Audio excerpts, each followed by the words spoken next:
Hey guys, what's going on? It's Ash here coming at you today in Raid Shadow Legends with a bonus double upload for you guys today. Thank you for tuning in. I appreciate you guys clicking on the video.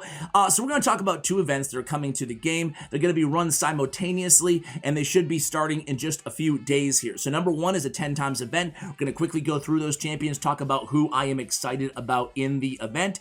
And then I'm going to talk about the brand new event we've never seen before. Let's actually cover that one right now. It's pretty simple here, guys. It is a pull one legendary from an ancient shard, only ancient shards. You pull one legendary and from the very same shard you'll get an additional and different legendary champion. So back-to-back legendaries. You pull one legendary, you get one essentially for free out of that same shard. Now these extra champions will not be counted towards quests, events, tournaments, and it will not reset your mercy system counters. Keep that in mind. However, when you think about it, your mercy system counter is already going to be reset off the first champion anyway, is it not? Anyway, that's how it's going to work. You can only get one additional free champion per event. So once you pull your first legendary, don't keep pulling or buying or spending thinking you're going to get multiple freebies. One free legendary off of your first legendary pull inside this event. Now keep in mind, this is not a double chance event. So you're still rocking, what is it, 0.5% out of ancient shards to get a legendary champion. So the odds are you'll have to pull 200 ancient shards to get two legendary champions, or to get your first, ergo triggering the extra legendary champion. So I wouldn't say it's easy to get this extra legendary. However, it is a unique and pretty cool opportunity to get your hands on an additional extra champion. So that event will be running again at the same time as the 10 times event. Let's go through the 10 time champions really quickly here, and I'll give you my opinion. So I'm actually working on a video for tomorrow talking about nine very special epic champions, and two of them are on this list. When I say very special, I mean like a value skyrocketing type video. So stay tuned for that. Turn on your bell notifications. So let's start with Vrask. Vrask is one of those champions. His value has skyrocketed thanks to the new Doom Tower boss. We'll talk more about that again in tomorrow's video, but it just an insane passive. Heals all allies by 10% of his max HP whenever he inflicts a critical hit. He is one of the best sheer healers inside the entire game alongside Sky Touch Shaman. So Vrask is definitely a really good carry progression healer in the game if you don't have one. I think he's a really good epic, and right now kind of an underrated epic in a lot of ways as well. You could probably say the same thing about Doompriest, although I think the word's out. I think she's not really underrated anymore, but a very, very unique and special passive with a heal and removes one random debuff at the start of their turn. Again, this is a great champion to use for Doom Tower. Both Doompriest and Vrask are great non-void champions, give you a reason to pull some ancient shards. However, keep in mind there is a fusion coming up, and we're trying to save our shards for what we know will be a double time event during that fusion as well. Odds are probably a sacred shard event, maybe ancient as well. We will see, but that's only a week away. So keep that in the back of your mind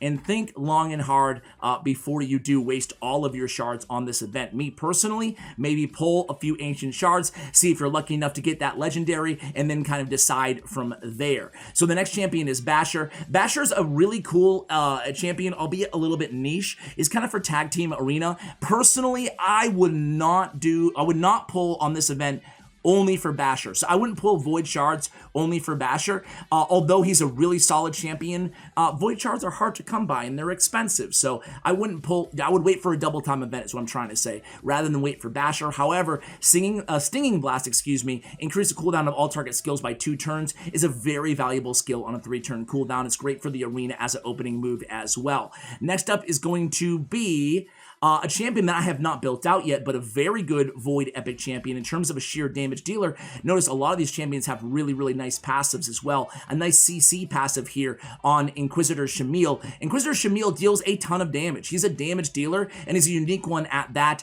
I think that, again, I put him a little bit higher in my tier ranking than Basher, but I'm not sure that I would pull Voids only for this guy. Well, I'm just going to let the cat out of the bag here. This event in general, I'm not sure if I'm pulling a bunch of Void Shards here, because again, remember, it's not a double time event.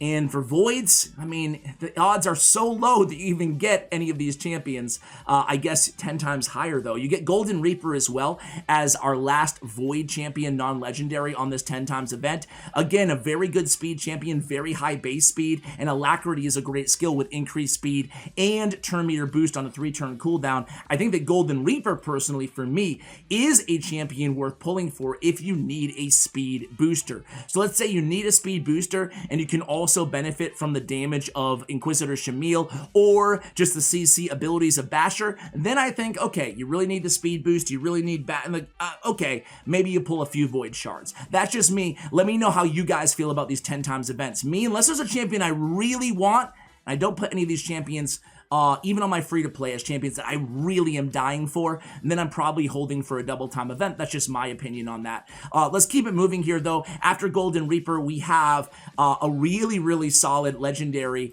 in Altan. Altan has a defense aura in all battles by 33%, one of the better defense auras inside the entire game. He has a unique revive a random ally every time he kills somebody, and then he has the increased defense on all allies and a shield on all allies on a 3-turn cooldown, and he deals a lot of damage based on defense. This guy really has a lot of what you're looking for and a great progression champion and a great end game kind of defensive specialist, support specialist with the increased defense and the shield.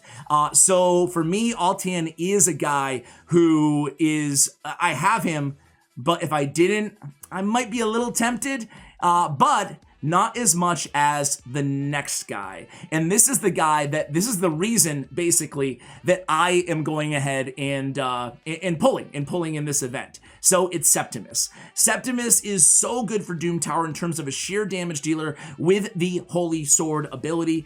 I only have to tell you guys one thing. Think Royal Guard on steroids. This dude is an absolute monster. Spirit Affinity as well. He's really, really good against Spider, anything that dies to enemy max HP, all Doom Tower bosses. I might be pulling just for Septimus, but there's a lot of good champions on this one, guys. We usually don't get 10 times that are this good, and another champion that I don't have, one of the 3 counterattack champions in the game, it's Martyr. She has increased defense and counterattack on a 3-turn cooldown, and then she has an AoE provoke as well. Damage based on defense, a little slow, as a decreased defense on the A1.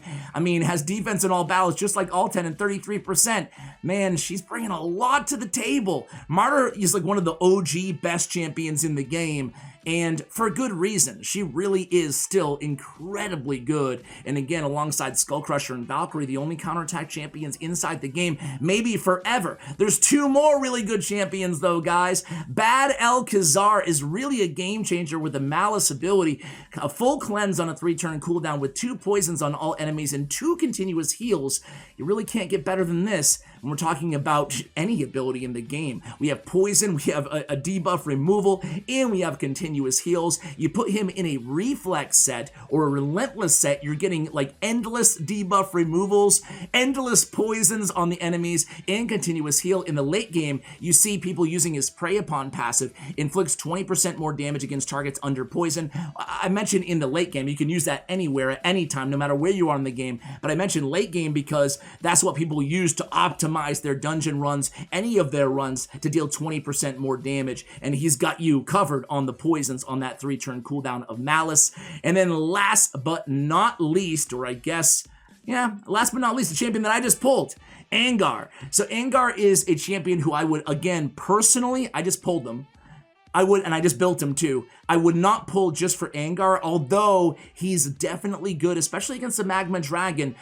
You know, affinity neutral, which is nice because now they're going to be switching affinities all the time, right? So to have a provoke specialist, if you're struggling with Magma Dragon, I would considering pulling Void Shards, especially if you need Golden Reaper or Basher or Inquisitor Shamael. So that would be the only reason if I'm struggling against the Magma Dragon and I don't have another good provoke on my team, such as, I don't know, there's a lot of provoke champions, right? So you guys can, you guys know who you have, who you don't. I use War Chief, I use Krisk, basically kind of end game provokers, but there's a lot of champions out there. So anyway, guys, those are the champions in the double time event. Let me know who you're most excited or who's number 1 on your wish list. For me, again, it's Septimus. I think if I didn't have Bad-el, it would be kind of a tie between Septimus and Bad-el, but still, I would love a Martyr. And because I have Martyr and Septimus on my wish list. I will be pulling a few ancient shards, probably recording it too, guys, so stay tuned here on the channel,